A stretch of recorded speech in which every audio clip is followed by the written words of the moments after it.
because it leaves no guesswork for the teacher to be able to impart this knowledge to the student, okay, and give them everything that they need to be able to make proper decisions, because life is about making choices, is about making decisions, and the success that we have in life or the failures that we have in life can usually be traced back to a series of decisions that we've made previous to that outcome.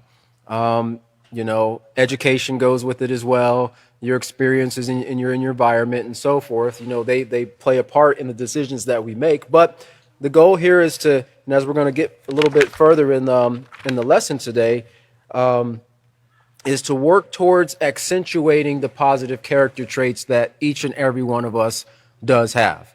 Nobody is completely without positive character traits, just like there are no people completely without negative character traits. Now, I know we might think that, people can be just what they call in society, when someone commits some type of heinous crime, they say that person is purely evil, just pure evil, and I think, well, just you think of purity, you don't think of something bad.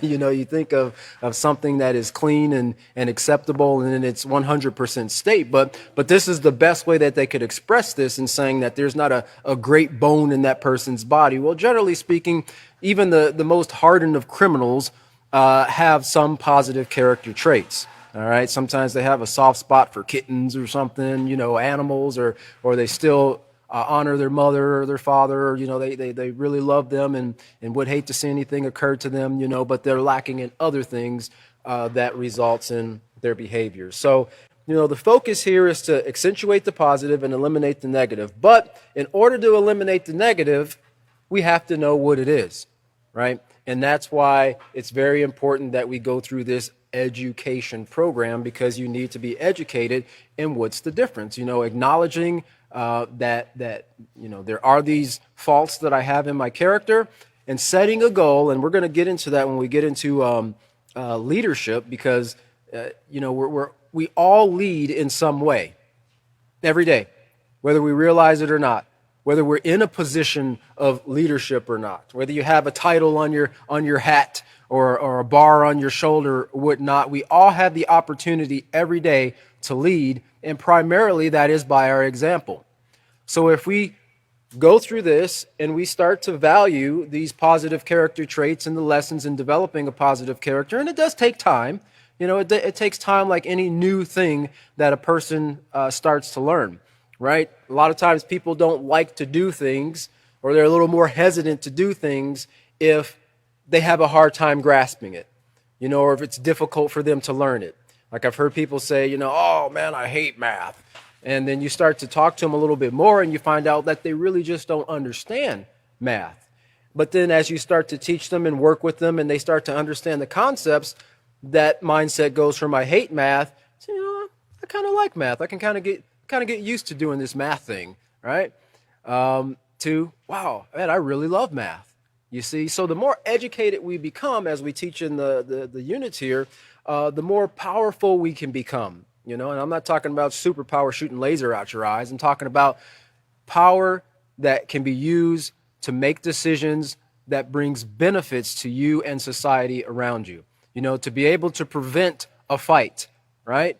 To prevent the fight, not just stop one, but to be able to prevent the fight from taking place or a conflict from taking place to begin with by using these positive character traits that we're going through. I think it's more advantageous or more honorable for somebody to not engage in conflicts, right? Now, it's just as great to disengage once you realize you're in one or a part of one, but it takes a lot more consideration and forethought to stop and think, okay, there's something going on here, and it looks like me and this other person aren't, driving on the same page. What do I need to do to bring about a peaceful solution? What do I need to do to bring about peaceful interaction in this situation? And so that comes through practice. And of course, practice develops skill, and the skill that we're wanting you to develop here is always practicing peace. So we talked about rights of ownership in regards to possession and property. And on page 10 and 11, we were talking about what's mine is mine and what's yours is yours. And we covered the fact that in that first paragraph there, behaving morally in regards to possessions and property of others means to means to recognize that everyone owns things. Excuse me. I was drinking some water earlier, and I think part of it went down the wrong side. Means that everyone owns things and values what they own. What one person values, another might not, but it is still necessary to respect the possessions of others, just as you will want your belongings respected. Okay? And the previous teacher gave some examples of some things that people really value when, in regards to some of the pieces of art, right? When I was growing up, I valued that comic that was inside of the Bazooka bubblegum. Right? Probably a lot of these guys don't remember Bazooka Bubblegum, but I couldn't wait to open that thing up and throw that gum in my mouth and read the comics. I enjoyed that, or getting to the center of a Tootsie Roll lollipop or one of those suckers that had the gum in the middle. There were things that I valued when I was younger. As I got older, I valued a job well done. Starting a project, seeing it through, and then stepping back and being able to look at the completion of that project and being satisfied with the work that was completed. So, values change with age and, of course, environment. But people have many different values, and some things people might not really care about. They might not really value doing a great job. I've been in places where I've seen people in the construction industry. In the construction industry, where you'll go into certain places in the house and a person is paid to, let's say, trim out or texture or drywall, all the areas in the house, and you look into a place like a closet, and you'll go in the closet and look in behind the closet like you're facing out, and there'll be pieces of trim not there, there'll be sheetrock missing or something like that, and you say something to the person, they're like, nobody's ever going to see that. Well, you see it, the builder sees it, right? And if you take honor in the work that you do, then you're going to do a great job. And that's what we're going to learn here about a couple units down the road here. It's when you go over this, it's easy to jump back and forth through different units because these things pop up in your mind. But when we get into the self-control unit, one of the statements that are mentioned in there is the true test of self-control is what you do when no one's looking. I've seen that worded a different way when I was on in another factory, which is said the true test of safety is what you do when no one's looking. Well, in order to be safe, you have to practice self-control, right? Because usually there are rules in place within factories, manufacturing plants, and so forth, the workplace, that are set in place to keep the employees and the equipment and the building safe and functioning properly. So many times people tend to ignore the rules, saying in their mind that it's only illegal if you get caught, right? It's only illegal to run that stop sign if there's a cop sitting right there. No, the rule is there all the time. And just because no one's looking doesn't give you the right to break that rule, okay? And so this is why it's so important that we kind of go back over this and rehearse this continuously every day. I made a comment last time, last class, a suggestion to take the concepts that you find very important to you, either whether they stand out to you as something that, oh wow, I really like the way that's said, or whether you see it as the opposite of a negative character trait. Man, I really am I'm really impatient, but this character trait of patience is something that I really value because I want to overcome that negative character trait of impatience. So you write you a little note, today I'm going to be more patient than yesterday, right? And so it's just a reminder for you to kind of keep that on the forefront of your mind and be on guard, because it's easy to, in the heat of things, forget these concepts if we're not practicing them on a regular basis. Don't only wait until a situation comes up to put them into practice. Try to rehearse them and think about them in your daily life and your interactions as much as possible, so that when something does arise, it won't catch you off guard. All right.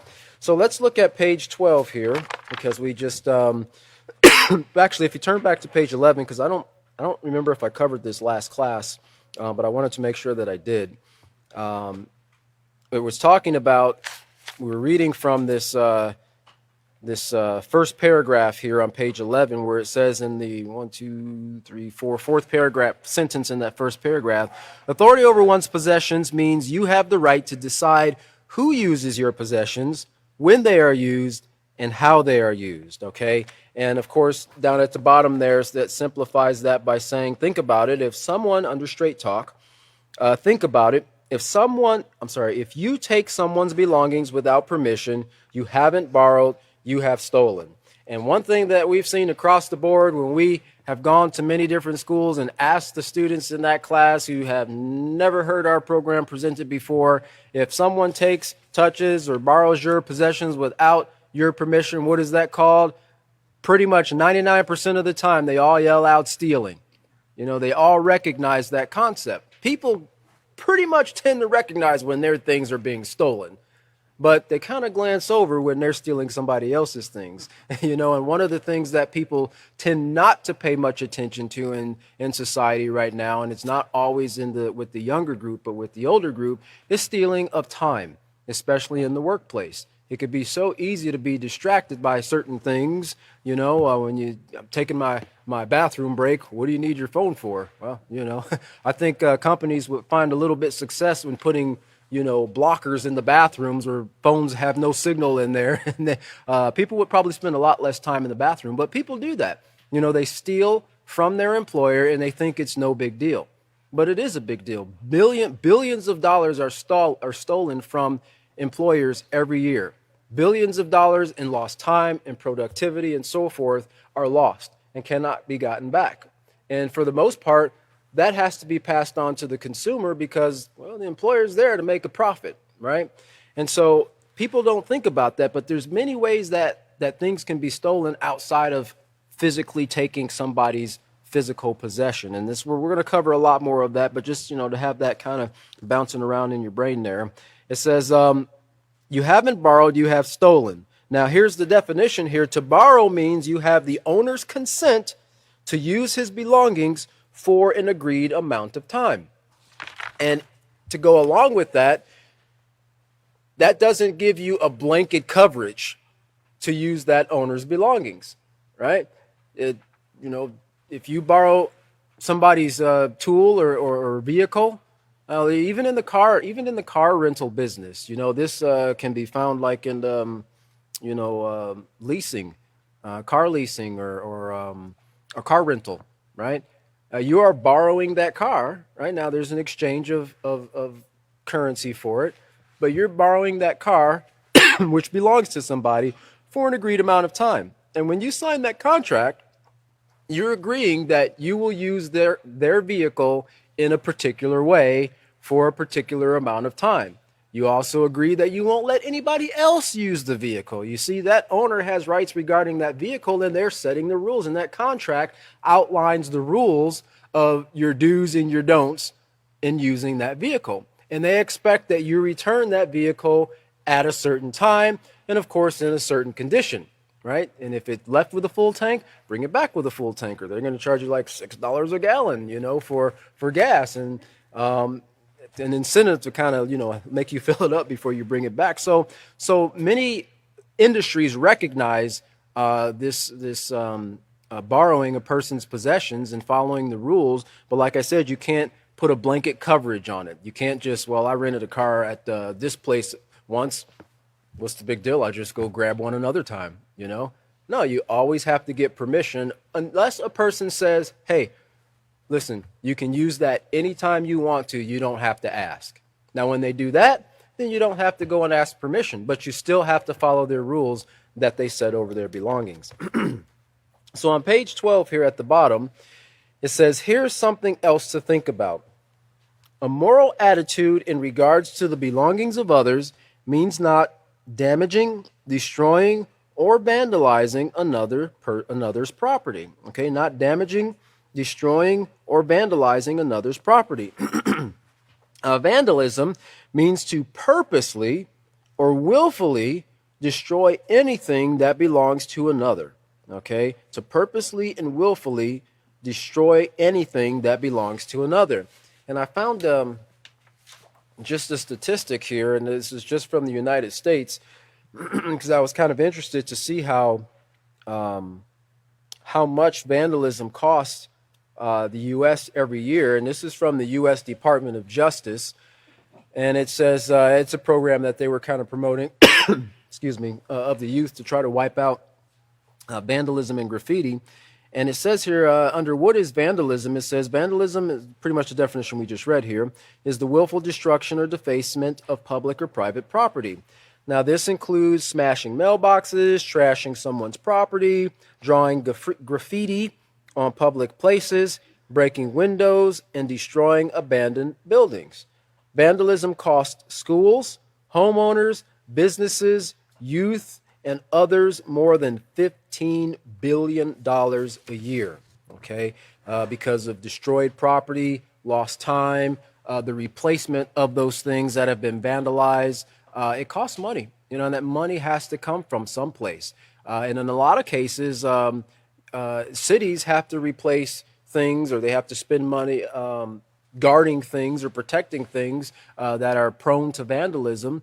And, that's money that could be going back into the community, right? And providing things for the young people in the community to do. You have a lot of places that have youth centers and things of that nature to try to, instill certain values in young people when they have a lot of time, like during the summer or after school.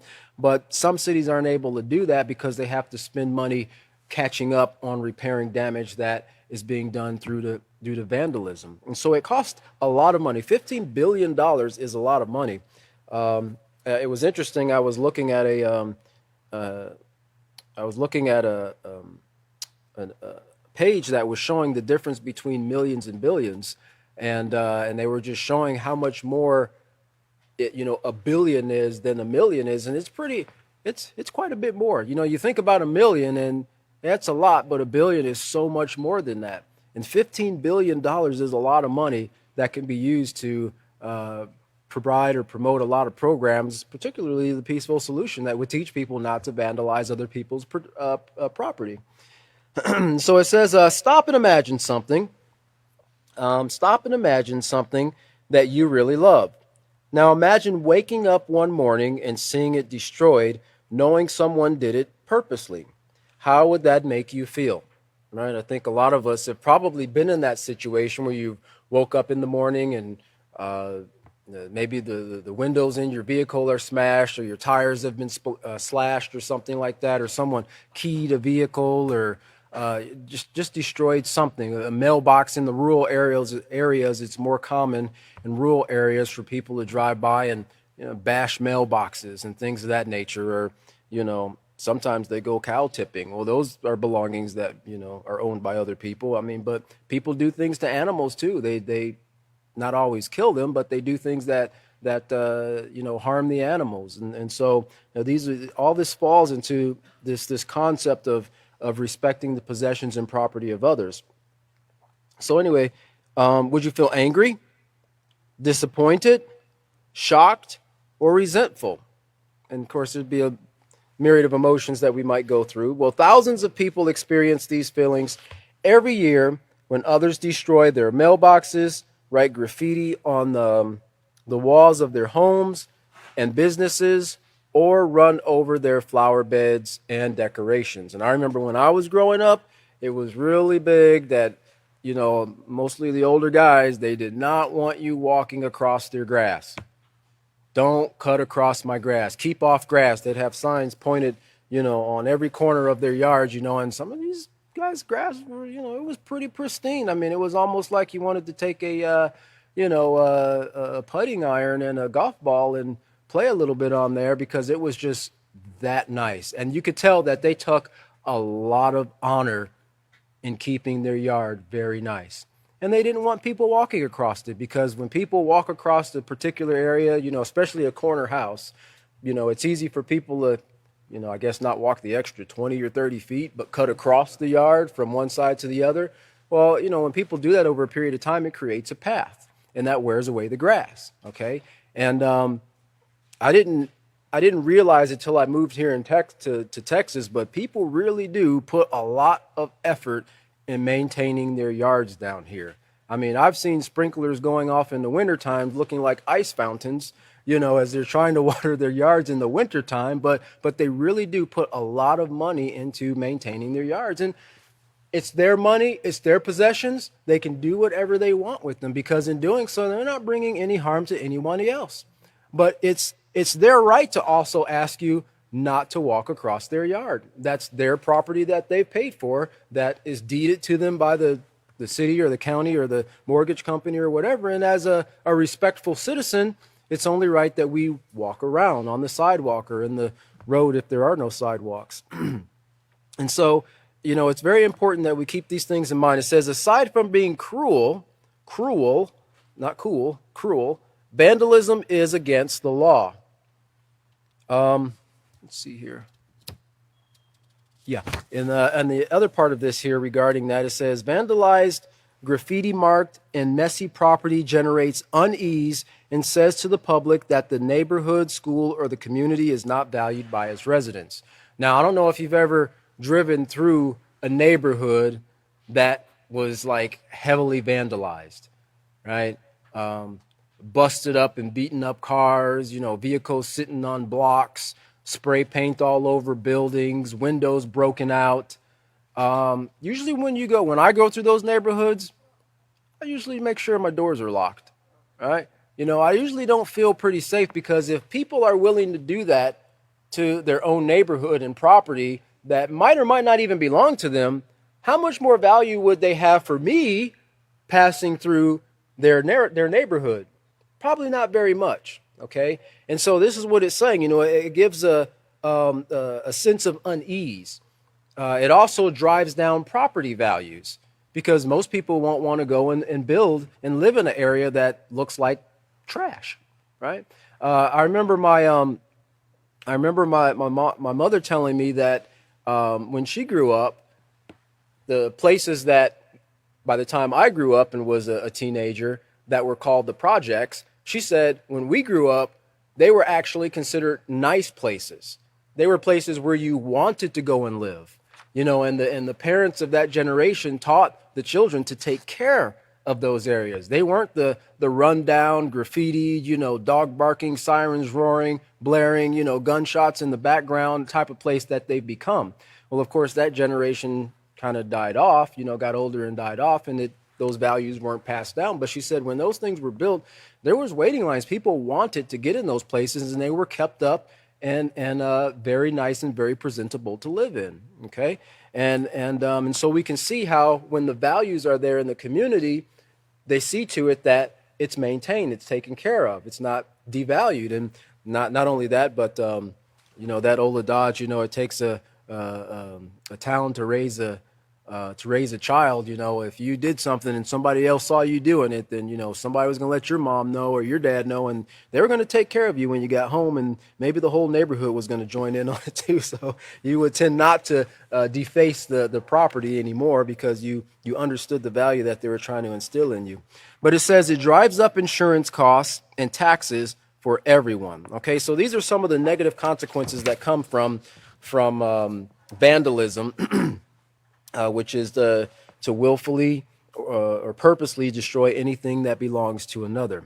It says many who choose this kind of behavior end up in jail, or they spend countless hours doing community service. And a lot of times you'll see, some of these people along sides of the road, picking up trash and doing things of that nature. And that's not a bad thing. It's better than them sitting in a jail cell, and hopefully the hope, at least by the city, is that they'll learn their lesson. Instead of destroying things, now they can help clean them up, and that's a great action to go along with it. But of course, as we know, we need to teach them to value keeping things clean to begin with, to teach them to value respecting the rights of ownership, because after community service, well, they'll just not go and vandalize in that community anymore. Well, it hasn't instilled in them the value of respecting the rights of ownership. Some people it might, because they didn't get to do whatever it was that they wanted to do. Now they have to perform this community service,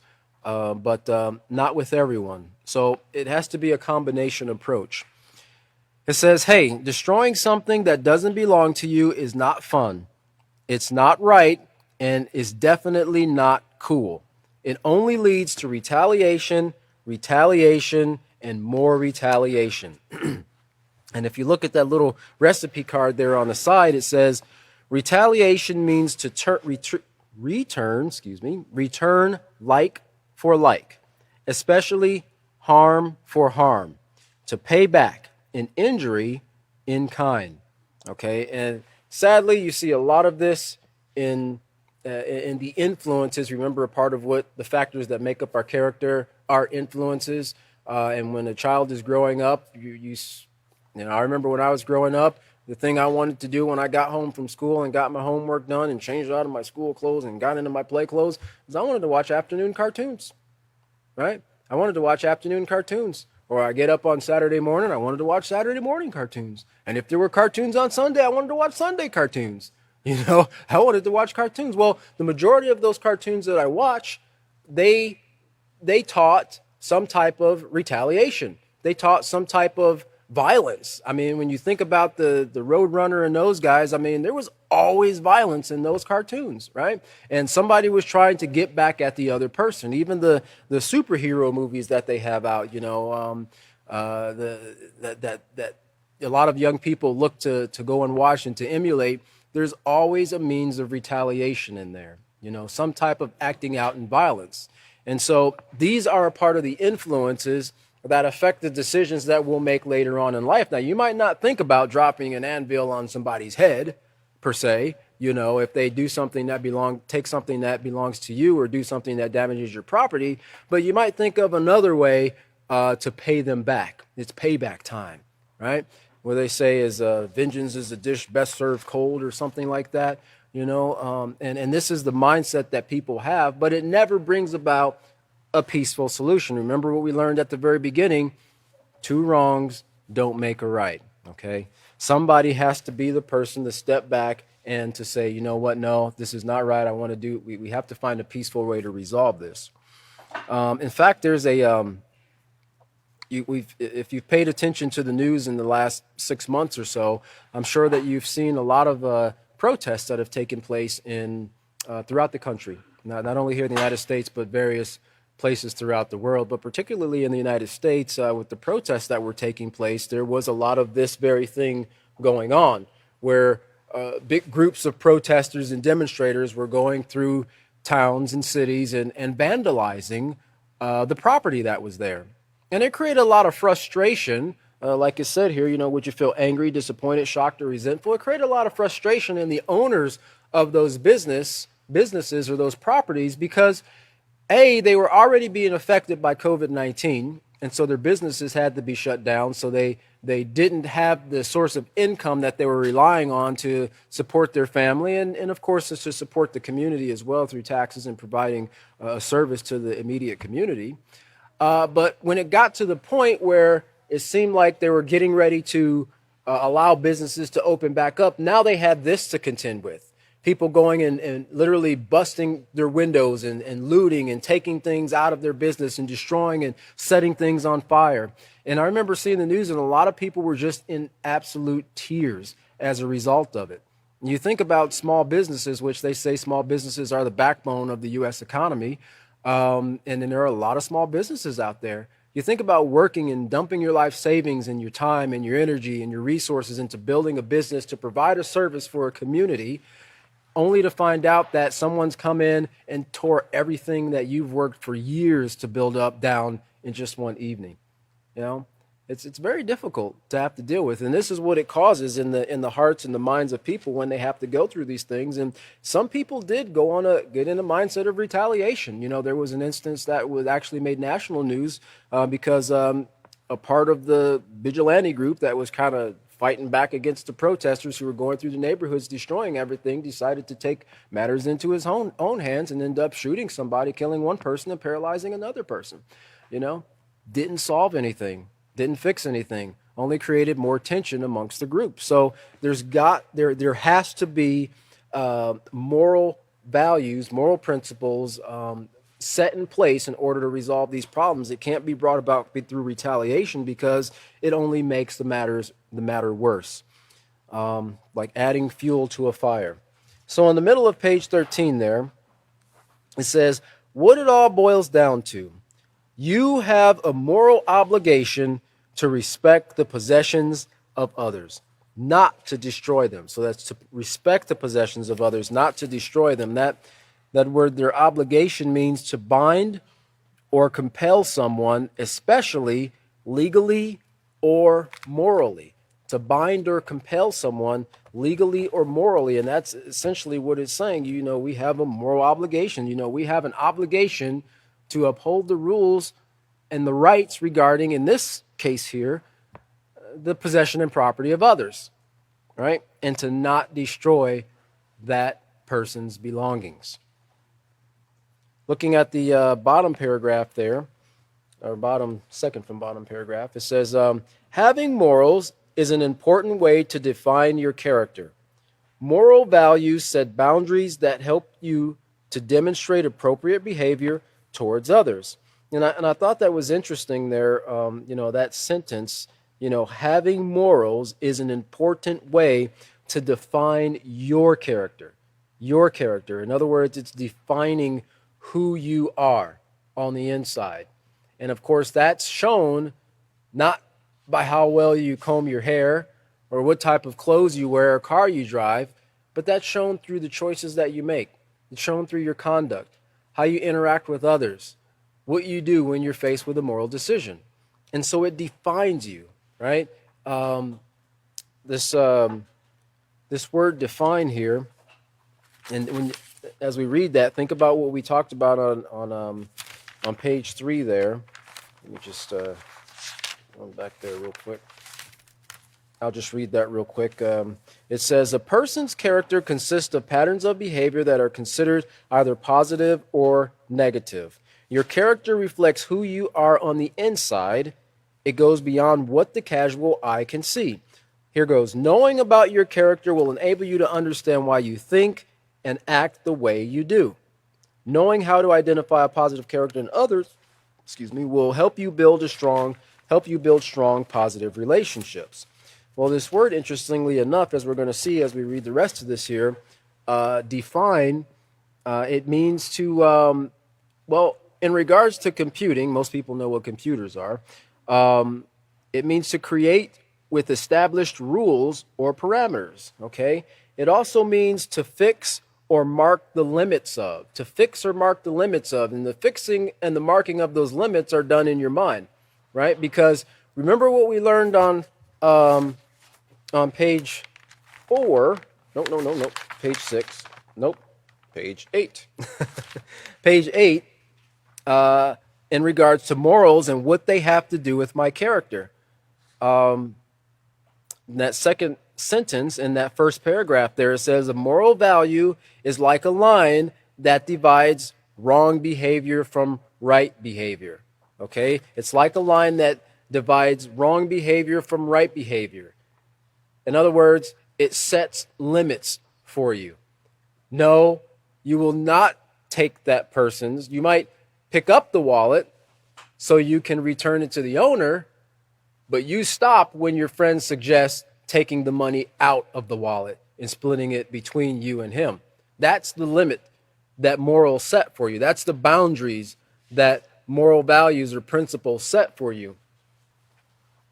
It says to make distinct, clear, or detailed. To make distinct, clear, or detailed. And it also means characterize. That's one of the synonyms that they give for this word define.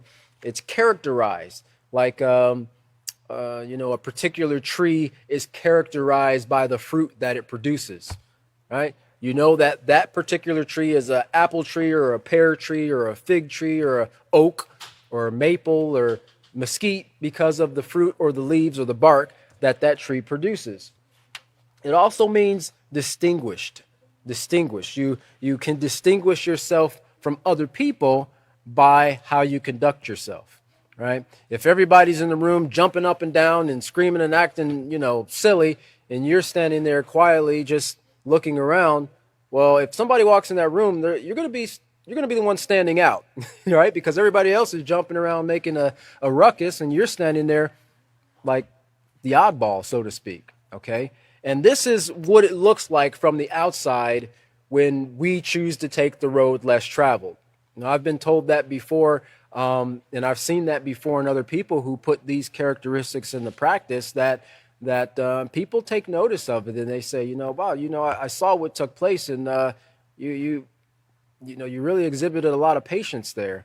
I'd be going crazy if somebody was doing something like that to me, or why don't you get angry or whatever, and these things make us stand out. It distinguishes us, kind of sets us apart from everybody else in a positive way. Just as you can be set apart from everybody else in a negative way if you're not practicing these positive character traits. But of course, morals, we're talking about accentuating the positive, define your character. And they set boundaries that will help you to demonstrate appropriate behavior towards others. In other words, when a person has moral values, he tries to distinguish between right and wrong and make choices that are respectful and thoughtful of others according to his ability. Okay? And as teachers, we have to take into consideration a person's abilities, because everyone has different abilities. Everyone grows and they develop at different rates. Sure, I'll use the word normal to expect a 15-year-old to understand and conduct himself in a certain manner, to practice self-control, let's just say, and to be patient and wait for their turn. Whereas, you can't get frustrated and upset with a 2-year-old because they don't understand the concept, or they don't have the ability at that time, at least, the developmental ability to understand the concept of practicing self-control and patience. Okay, so it's not right for a parent or a teacher to go, why aren't you being patient? He's 2 years old, for heaven's sakes. You have to understand that everybody has different abilities, and age is a part of a determining factor in that. Not always is it age. Sometimes it is mental abilities, because sometimes people do have mental things that kind of hold them back, or it takes them a little bit longer to learn things than another person. So as teachers, we have to recognize that and exercise patience when we're training others, and know that eventually they'll get it. We just have to continue to be consistent in driving that point home. So it says your character is a combination of the moral values that you are being taught, as well as the values that include work ethics, education, hobbies, and so on. Now, in addition to values, your interactions with others and their influences have also helped to mold and shape your character, making you into the person you are, today, making you into the person you are today. And think about this, like we talked about at the very beginning when we were covering fixed traits, right? Fixed traits and traits that we can actually change. Your character traits are traits that are not fixed, whereas your facial features and your height and hair color and things of that nature, those are considered fixed traits, because once they're determined genetically, you can't go back and do anything about it. Now, I know that science is working to design what they call designer babies, right? They'll take the best out of all these different genes, and then you can have you a designer baby, and they'll be perfect, so to speak. But you still got to put the positive character traits in them. You still have to teach them. Remember what the previous teacher covered. He said, if a person has the tendency to be a great instrument player, guitar player, piano player, whatever it is, and they're not placed in that environment or trained or given the opportunity, they'll never realize what potential that they have. Okay, well, the same with a quote-unquote designer baby. If they're not put in an environment where they can be trained in moral principles, they'll never be perfect. Because you can't just have great looks and strong body and great hair and athletic, but then show disrespect to others, disrespect the environment, lie, steal, cheat. You might look great on the outside, but on the inside, it's probably pretty disgusting, mentally speaking or character speaking. Okay, so you can't have one without the other, and sadly, society puts a lot of emphasis mostly what people look like on the outside, and they don't even care what's on the inside, okay? But our goal is to change us from the inside out. Let's see here. So we're going to look back here go back to our lesson plan here, because we're getting ready to move into another section here, which is lesson plan procedure 5 on page LP1F. And so at this point here, as a teacher, you will be explaining to your students the factual knowledge, that factual knowledge and experience coupled with values, the values one possesses. Notice these things: factual knowledge and experience coupled with the values one possesses aid in producing both negative and positive character traits that will influence one's behavior. Okay, so remember again what we covered, that these factors that help to shape and mold your character, they could be positive or they could be negative.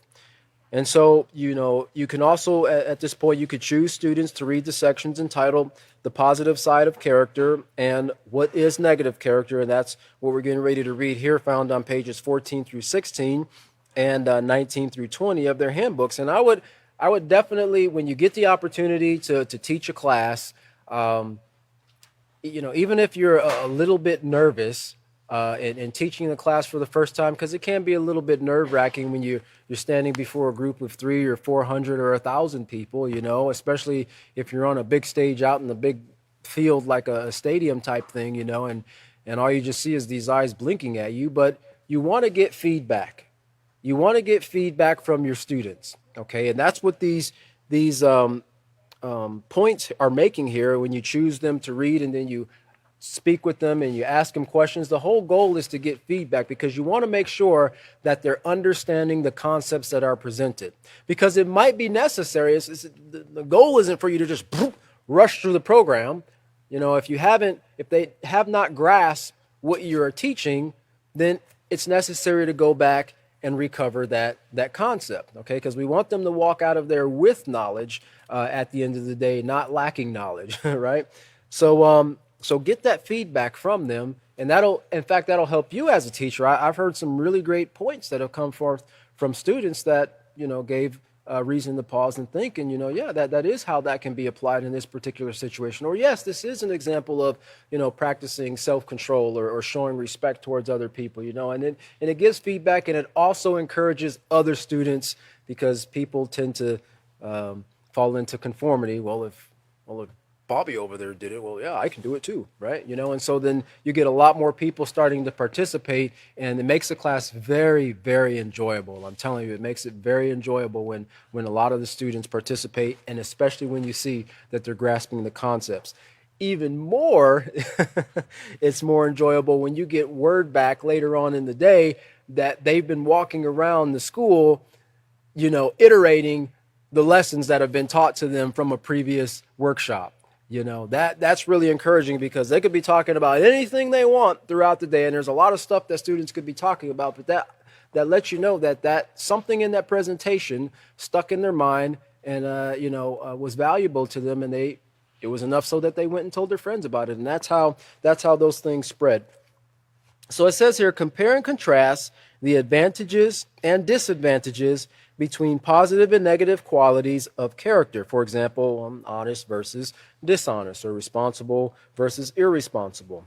And then you would explain to students that most people have both negative and positive character traits, like we talked a little bit about earlier.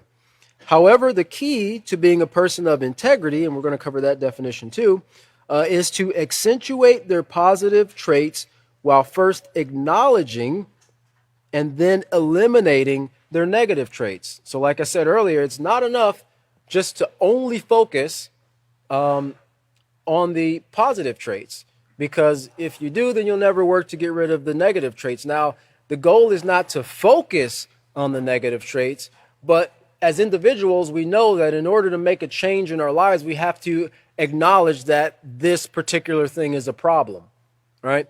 Otherwise, you're going to be in a situation where it's not a problem, it's not broke, why fix it, right? And a lot of people have that mindset, me doing this is not really hurting anybody that I can see.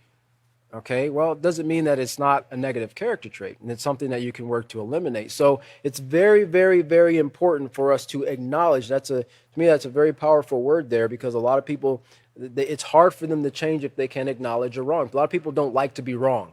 They don't like to be told that they're wrong, okay? but we are in many ways, and many times are wrong. We just need to change it. It says here, help students to realize that a positive moral character is advantageous and should be recognized by everyone as beneficial. And just with that, keep in mind what we talked about in at the very beginning on the road less traveled, right? Because one of the things that was said was it might not be the most popular road, okay? And doing the right thing is not always the popular thing. And yeah, sometimes people will make fun of you and joke, why are you saying ma'am? Why are you sitting up straight in your chair or whatever? I mean, people tend to pick on positive traits more so than they do negative traits that they see in others, okay? But as a person of integrity, you're going to maintain the practice of those characteristics that you've internalized, irregardless of what everybody else around you is doing, thinking, or saying, okay? And this is what we're going to see about becoming a person of integrity, because it requires consistency day in, day out, whether you're with the group or whether you're by yourself. So let's look on page 14 here. Get started a little bit here in this page as we're looking at the positive side of character. Okay, so it says here, your character is made up of many different qualities. They are called character traits. Now, character traits can be either positive or negative based upon your values, what you have been taught, your choices, and your experiences. The key to having moral character is to develop positive character traits. Now, when you demonstrate these traits on a consistent basis, now here's the key here on a person of integrity here, and you can remember this definition, and we'll cover it again after we get through the traits here. When you demonstrate these traits on a consistent basis, that is these positive character traits, you will be known as a person of integrity. A person of integrity. And remember, it's not just the practicing of one trait, okay? And we're going to see, and we're going to cover a lot of different traits here, but it's the consistent practice of all positive character traits. Like the example, I'm sure many of you have seen the example presented before of a person taking a stick and then snapping it with their hands. And then they get a bundle of, 20 or 30 sticks, and then they try to break it, and they can't snap it, right? Well, because the integrity of that bundle is very strong. It's very hard to deform or to snap or to break. And this is, you see this in a lot of different fields, and get the trade, it's metallurgy, or the study of metal and the strength of metal and things of that nature. And they have to heat it and temper it and so forth to give it the strength or the flexibility that it needs so that it maintains its integrity.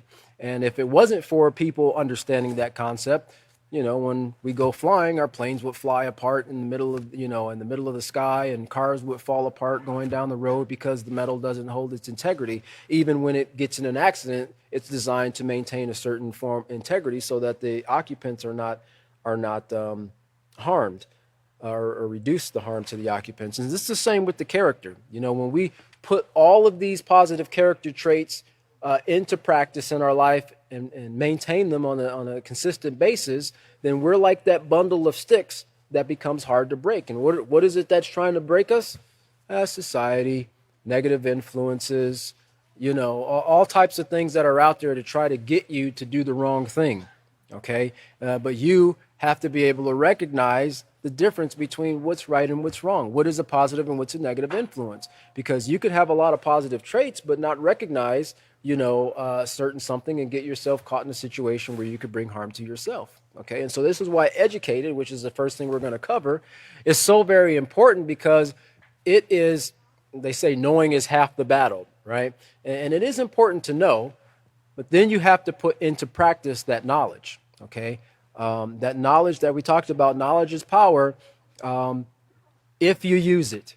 If you don't use it, then it's just words on a paper, or words coming out of a person's mouth. To know, to have the knowledge to stop at a stop sign or a red light when you're coming to that intersection, that's great. But when you step on the brake, then you have the power to practice safety and protect other people in the roadways, right? Otherwise, you just blow right through it and, cause an accident or get a ticket, from a police officer. So putting these things that we learn into practice, this makes us stronger as an individual. And when we do it together, it makes us stronger as a community. All right, it says here, people who have moral character shown by their actions and that. Did I read that right? I'm sorry. People who have moral character show by their actions and attitude that they care about themselves and others. Become familiar with these words that describe moral character traits and strive to develop them within yourself. And we'll look at this first character trait here. It's educated here. And it's the first of the positive character traits that we'll cover. And you'll see this in several of the other books as we move along here through the Peaceful Solution. Educated. It says getting all the facts and making sure they are correct before making a decision. For example, your friends offer you some glue to sniff. You had already been researching it and know how damaging that can be to your brain. You tell them no and warn them of the dangers as well. Okay? And in today's society, this day and age, it could be a number of things. I suspect people are still sniffing glue. Anything that when people get to that point where they are always looking for the next high, they'll do whatever they can. But whether it be, trying a drug, or I know they've got like Molly and ecstasy and Xanax and all these other different things that people try, and or try just go in your grandma's cabinet and get a couple of those out of there and try those. Man, it'll make you feel really great. But you educate yourself and you go, no. That I've read that can do harm to a person who has not been prescribed that for a particular reason. Even things that are prescribed, sometimes they are prescribed by the weight of the person or the severity of their illness. So just because you see it there and you think, well, grandma gets a headache and I get a headache too, so we can both take that. No, it could actually do great harm to you. In fact, some people in trying drugs just the very first time have died as a result of it because they didn't realize that they had a heart defect or, something wrong with their vascular system. Okay, and it's not worth the risk. None of these things are decisions that you have to make impulsively. Even if you don't know what the harm might be, it never hurts to stop and say, well, I don't know about that. Let me look into this a little bit more, right? Whatever you got to do to get yourself out of that situation and educate yourself so that you can make a better decision. Even sometimes asking an adult, asking a counselor who knows about these things, is this safe to do? Is it okay to casually do this? That was a big thing in the 80s, casual drug users. I only do cocaine casually, right? But you're still doing harm to your body. And an educated person will tell you no. Anything you put in your body that's not meant to be there is going to bring harm to it. And over a period of time, it's going to build up to the point where you're going to suffer some type of brain defect, heart defect, or you could actually lose your life as a result of it. So it's very important, as we're going to see here, how this character trait of educated, it kind of ties into all the rest of the positive character traits that we're going to learn, because without education, how will we ever know the difference between right or wrong? How can we ever improve ourselves? How can we know that we have negative traits or characteristics that we need to work to get rid of? And so I'm pretty excited to move forward in this, and I hope you join us for our next class here, which will be this upcoming Wednesday, and that will be the 9th. That will be 12/9/2020. This upcoming Wednesday at 5:30 Central Standard Time. And I hope you enjoyed the class, and I look forward to seeing you at the next class. Have a great evening.